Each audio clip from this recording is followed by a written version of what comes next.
after 4 years! Hola amiga! Welcome back to my vlog! So mga amiga, samahan nyo kami. Nandito kami sa aming dating tinatrabahuan na hotel. Ayun nga, binisita rin namin ng mga katrabaho ni Habi dati. So ang tagal kong hindi nakabalik dito mga amiga. Nakakamiss rin talaga yung lugar. So ayan nga, for today's vlog ay meron tayong shoot. Habang inaantay nga namin ang aking mga beshies, ay inuna na muna akong make-upan. At ayan, nandito na nga sila.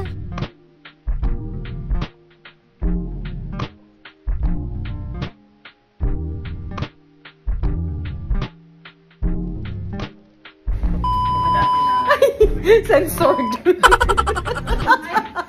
Okay na siya. Sobrang tagal nga namin hindi nagkita na itong mga beshies ko. Ayan, sobrang na-miss ko yan sila. Etong mga barkada ko, nung high school ako, from first year to second year, nasa ibang paaralan ako. Hanggang sa lumipat ako at dun ko nga sila nakilala. Pero eto sila, solid na talaga sila from grade 5, I think, to nag-graduate kami ng high school. Nung nasa high school pa nga lang kami, hindi talaga kami pinapalabas dahil nga sa sobrang stricto nila. So yung bonding namin mostly nasa loob lang talaga ng eskwelahan. Kaya ayun, sa school na lang kami gumagawa ng mga ibang kababalaghan. Huy, Char, hindi ha? Ang babait kaya namin, sobrang hinhin namin, hindi kami malakas tumawa, hindi malalakas yung boses namin, hindi nga rin kami pinapatawag sa prefect of discipline. Sa barkada namin, 4 kaming ng ibang bansa. Wow! Ng ibang bansa talaga. Sobrang timing nga rin talaga dahil yung dalawa kong barkada ay umuwi galing Canada.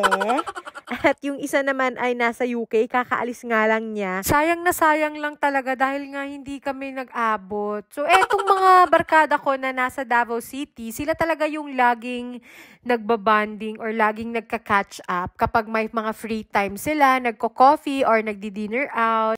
Dahil nga adulting life na, hindi na yan bar, hindi na yan party, hindi na yan inuman talaga. Iba na talaga yung buhay kapag kayo ay tumatanda na. Iba na yung mga paningin natin sa life.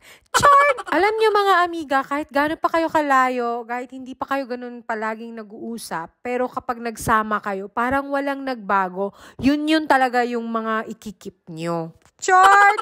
Maiyak na yarn. Totoo, kahit hindi man kayo araw-araw mag-video call or hindi man kayo araw-araw mag-usap, pero alam mo na andyan sila at kung anong hinanaing mo sa buhay, makikinig sila. Wow. Kinaumagahan nga guys, ay pumunta kami dito sa breakfast. So etong restaurant na to, dati kong tinatrabahuan. So 2013, nagbukas tong hotel na to at isa ako doon sa pioneering staff. At hanggang sa umalis ako 2016 dahil pumunta kami ng Australia. Nung pagbalik pa nga namin dito, meron pa nga kami dating kasama sa trabaho na hanggang ngayon ay nandito pa. Hindi ko talaga makakalimutan yung mga experience ko sa hotel na to dahil eto yung pangalawang hotel na tinabahuan ko sa Davao. Hanggang dito na lang yung chika ko guys. Tingnan nyo na lang yung video namin.